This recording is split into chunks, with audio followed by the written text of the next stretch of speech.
Bular vatan uchun vatandan ayrilib, eng oxirida yot tuproqlarda yetishishga majbur bo'ldi. Mushu qahramonlarimizning, inqilobchilarimizning ro'yi albatta bizga madad, tasalli bo'ladi deb o'ylayman. Bu jangovar o'g'lonlari sog'an bu bu asosida 80 yildan keyinmi Uyg'urlar o'zlarining chet eldagi hurlik uchun bosgan qadamlarini, kurashlarini davomlashtiryapti. Tinch okeandagi Orol davlati Yaponiyada qachondan boshlab Uyg'urlarning oyoq izlari ko'rilishga boshlagan. Tarix batlarini varaqlaganda 2-Dünya urushining harpisida, ya'ni 1930-yillardagi davolg'ib turgan favqulodda vaziyatda Sharqiy Turkiston milliy inqilob yetakchilaridan bir turkum kishilarning Iroqdagi Yaponiya imperiyasi bilan ma'lum munosabatlarda bo'lganligi o'ttirg'i chiqdi. Yaponiya arxivlaridagi tarixiy hujjatlarga qaraganda 1934-yili Xotan islom hukumati yiqilgandan keyin Afg'onistonga hijrat qilishga majbur bo'lgan Muhammad Amin Bug'roning Kobuldagi Yaponiya bosh elchisi Kitida Masamoto bilan maxfiy aloqa qilganligi hamda Sharqiy Turkistonning ozodligi masalasida Yaponiyadan yordam talab qilganligi ma'lum. 1937-yilga kelganda Qashqarda turishliq Uyg'ur otliq askarlar 6-diviziyasining komandiri general Mahmud Muiti, militarist Shingshay va Sovet ittifoqining kuchli besimi ostida chet elga hijrat qilish majburiyatida qoladi. U 1938-yili Angliya kontrolligidagi Hindiston orqali avval Makka mukarramga berib, haj farzini ado qiladi. Ondan Turkiyaga berib, Yaponiyaning Istanbulda turishliq bosh konsuli bilan maxfiy ko'rishidi. General Mahmud Muiti Turkiyadan Hindistonga qaytgandan keyin Angliya doiralari uning Yaponiya taraf bilan bo'lgan aloqasidan gumonlanib, 48 soat ichida uning chegaradan chiqib ketishini talab qiladi. Shunda qilib, General Mahmud Muiti, akisi Musul Hoji Muiti, sepdoshlaridan To'xtabay Turdizoda, Boy Azizi, Muhammad Amin Islomiy qatorliq kishilar bilan birga Hindistondan ayrilib 1939-yili 4-oyda Yaponiyaning Kobe portidan quruqlikka chiqadi. General Mahmud Muiti boshchiligidagi Sharqiy Turkiston inqilobchilari Yaponiyaga borgandan keyin Yaponiyadagi tatar musofirlarini asos qilgan musulmonlar jamoatining qizg'in qarshi elishiga sazovor bo'ladi. Shu yili General Mahmud Muiti Tokioda Sharqiy Turkiston istiqlol jamiyatini qurib, chet ellarda Sharqiy Turkiston davosini onitishning tashkiliy asosini tiklashga tirishadi.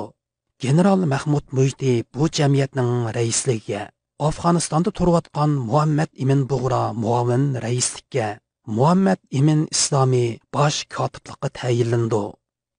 General Mahmud Muiti Tokiodagi yillarda Osiyo Tinch okean rayonida buyuk bir harbiy kuch sifatida o'ttirg'i chiqayotgan Yaponiya imperiyasi bilan Sharqiy Turkiston masalasi bo'yicha yaqin munosabat o'rnatishga tirishchanlik ko'rsatdi. Uning bu jihatdagi urinishlari 1940-yili 3-oyning 27-kuni Yaponiya tashqi ishlar vazoratiga yo'llagan maxsus maktubida aniq bayon qilindi. Shu mezgillarda Yaponiya tashqi ishlar vaziri qatorliq Yaponiyaning yuqori darajalik amaldorlari General Mahmud Muiti boshchiligidagi Sharqiy Turkiston inqilobchilarini ko'p qatim qabul qiladi. Yaponiya taraf General Mahmud Muiti bilan Yaponiyaning Osiyo strategiyasi va kommunizmdan mudofaa ko'rish koridori barpo qilish planida Sharqiy Turkistonning o'ynaydigan muhim geosiyosiy roli haqida suhbatlar elib boradi. Yana bir tarafdan General Mahmud Muiti Tokiodagi yillarda Rus bolsheviklarining zulmidan qochib, Yaponiyaga sig'ingan tatar jamoati va boshqa musulmon jamoatlar bilan zish munosabat bog'lab, Xitoy bilan Sovet ittifoqi oralig'ida asoratda qolgan Sharqiy Turkistonliklarning ozodligi uchun musulmonlar dunyosining jamoat fikrini shakllantirishga tirishchanlik ko'rsatdi. 1941-yili 19-avgustda Muitila oilasining cho'ng o'g'li Musul Hoji Muiti kasallik sababidan Tokioda vafot bo'ldi. Marhumning jinoza namozi Tokio jamiasida o'qilib, Tokiodagi musulmonlar qabristonligiga dafn qilindi. Mərhum Mosul Hacı Muhiti Yaponiya tuproqlarına kömülgən tunji Şərqi Türkistonlik Uyg'ur musafir bo'lib qoladi. 1942 yılga bağanda Yaponiyaning urush strategiyasi Osiyo quruqligidan asta-asta Tinch okean rayoniga yo'tkiladi. Bo'libmi Pearl Harbor hujumidan keyin Yaponiya asosliq askariy quvvatlarini Tinch okean rayoniga yo'tkab Amerika bilan urush sepiga kirdi. Bunun bilan Yaponiya imperiyasining Manjuriya, Mongoliya, Sharqi Turkiston va Afg'onistonga so'zilgan Osiyo quruqligida kommunizmdan mudofaa ko'rish koridori barpo qilish plani tashlanib qoladi. Natijada Yaponiyadan umidini uzgan general Mahmud Muhiti Tokiodan ayrilib, Yaponiya ishg'oliyatidagi Beijingga qaytib keladi va Sharqi Turkistonning kelajagi uchun boshqa bir chiqish yo'li izlamoqchi bo'ladi. Ammo u sabdoshlardan To'xtabay Turdizoda, Muhammad Amin Islomiy qatorliq bir turkum kishilarni davomliq Yaponiyada turib fursat kutishga qoldirib qo'ydi. Shuning bilan Yaponiyada turib qolgan Sharqi Turkistonlik muhojirlar 1950 va 1960 yillarga qadar o'z faoliyatlarini davom qiladi. Bir ömür vatanning ozodligi uchun o't bo'lib yongan general Mahmud Muhiti İkinci Dünya urushi oxirlashish oldida, ya'ni 1944-yili tuyuqsiz qo'zg'algan yurak kesili bilan Beijingda olamdan o'tdi.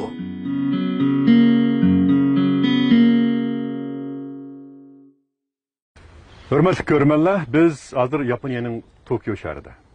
Biz Tokio shahriga kelgan tunji kuni Tokioning ichidagi go'zal bir o'rmonlikqa joylashgan pinhon bir qabristonlikka yetib keldik.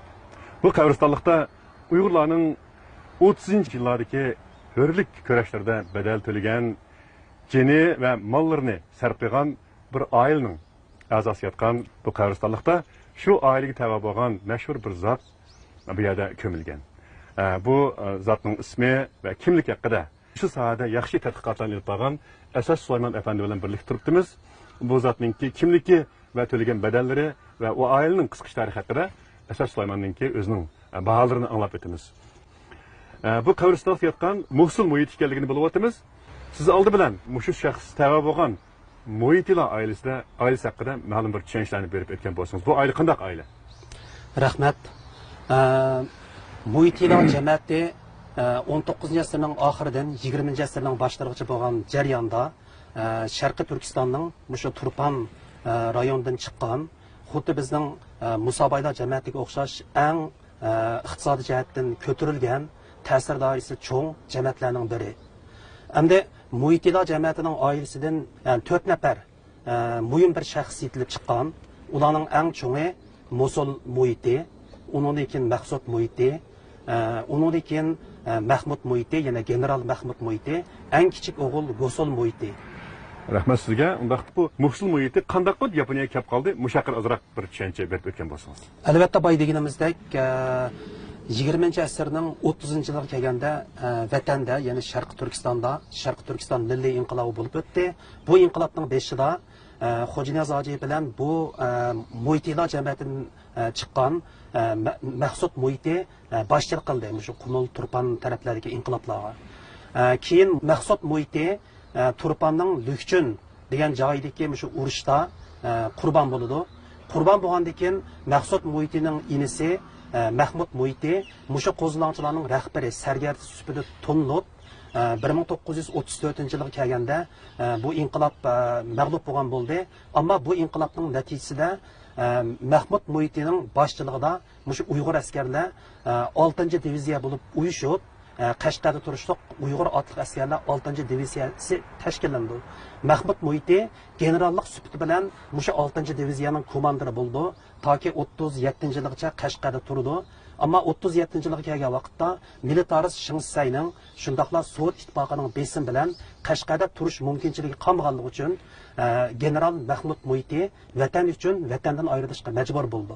Dastlabda Hindistonga bordi, undan keyin hajga berib musulmonlar dunyosiga bordi, Turkiyaga bordi.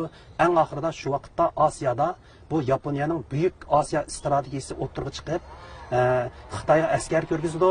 Orqadan ishki Mo'ng'ol bizning Sharqiy Turkiston taraflarda bu yerdagi milliy inqiloblarni qo'llash bu strategiyasi o'ttirib chiqdi. Buning bilan Hindiston turayotgan general Mahmud Muhiti 39-yili akisi Mosul Muhiti bilan birga Yaponiyaga kelib, Yaponiyada Sharqiy Turkiston istiqlol jamiyatini qurdi va bu yerda hurlik uchun Uyg'urlarning chet eldagi davosini boshlaydi. Afsuski 1941-yilga kelganda Mosul Hajim, ya'ni Muhitilar jamiyatining eng chong o'g'li bo'lgan Mosul Muhiti Tokioda kasal sababidan vafot bo'ldi. Mana ko'ryapmiz, Mosul Hajim Muhitining qabrisi shu Tokiodagi bu qabrida. Yana bu yerga qaraydigan bo'lsak, Sharqiy Turkiston Turpan qishloqidan bo'lib deb yozilgan.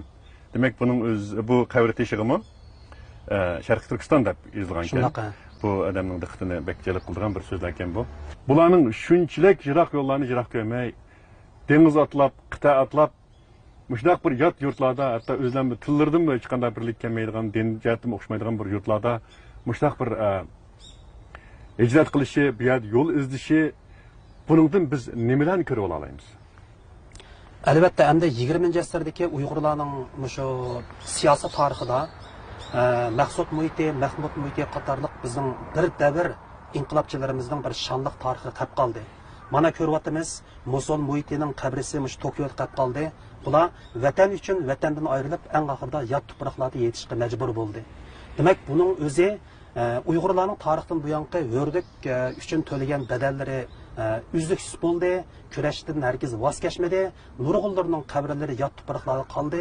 Buning o'zi bugungi kunda bizning vatandagi necha million odam lagerda yetayotgan, hurlik uchun badal to'layotgan shunday sharoitda mushu qahramonlar bizning inqilobchilarimizning ro'yi albatta bizga madad, tasalli bo'ladi deb o'ylayman. Demak, Abdurahmon Kuri o'zining uznomli she'r yozgandek, qoldi nini arslanlar dash cho'llarda qabrsiz.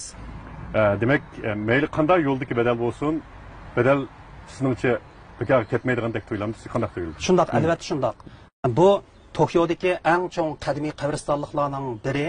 Bu qabristonliklarda o'z davrida shu Rossiyadagi Tatariston, ya'ni Tatar qarindoshlar ichidan kelgan nurg'un mujohidlarning qabrlari mush qabristonlikda yetyotidi. Undan boshqa Osmonli sultonligi va keyingi Turkiyadan kelgan turk qarindoshlarning qabrisi bor ekan.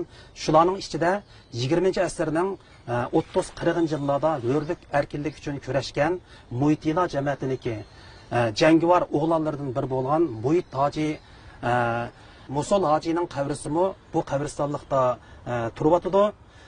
Hamda Muhitilar jamiyati 20-asrdagi shu Uyg'urlarning erkinlik yo'lida o'zining hayotini berishdigan muhim bir jamiyatlarningki birsi.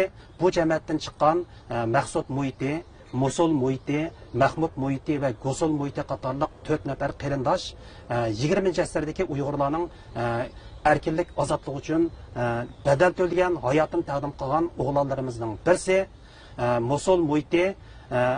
Ukisi Mahmud Muhiti, yana general Mahmud Muhiti bilan 1939-yili Tokioga kelgan. Tokioda Sharqiy Turkiston istiqlol jamiyatini qurib, shu vaqtdagi Uyg'urlarning vatan davosi uchun Yaponiyada bir yangi sahifa ochgan. Bular Yaponiyaning shu vaqtdagi davlat hokimiyat o'rinlari bilan so'zlashib, diplomatik jihatdan va boshqa jihatlardan nurg'un bir kelishimlarni tuzgan. Bu tarix tadqiq qilinyapti. Afsuski, Mosul Hoji kasal sababidan 1941-yili Tokioda vafot bo'lgandan keyin bu qabristonlikqa qo'yilgan Mosul Muhiti. Mahmud Muhiti bo'lsa keyincha qaytib ketib, shu Beyjing bilan ishki Mo'ng'ol oralig'ida yana vatanning ishlari uchun jamiyat qurib, 44-yili Beyjingda olamdan o'tdi. Demak, Muhitilar jamiyatining bu o'g'illari 20-asrdagi Uyg'urlarning hurlik kurashlari uchun badal to'lagan, hayotini bergan bizning muhim inqilobchilarimizning biri deyishga bo'ladi. O'z davrida 40-yillarda Muhitilar jamiyatining bu jangivar o'g'lonlari saqan bu asosida 80 yildan keyin Uyg'urlar o'zlarining chet eldagi hurlik uchun bosgan qadamlarini, kurashlarini davom qiladi. ilgirkilar bosgan yo'llarda ular solgan ul asosida mana bugunmi Uyg'urlar o'zining kurashlarini davomlashtiryapti. Demak, o'z xalq uchun to'langan har qanday bir badalninki muayyan shaklda uning bir natijasi bo'ldi demoqchi biz. Shuni ko'ryapmiz buni bu yerda. Shundoq.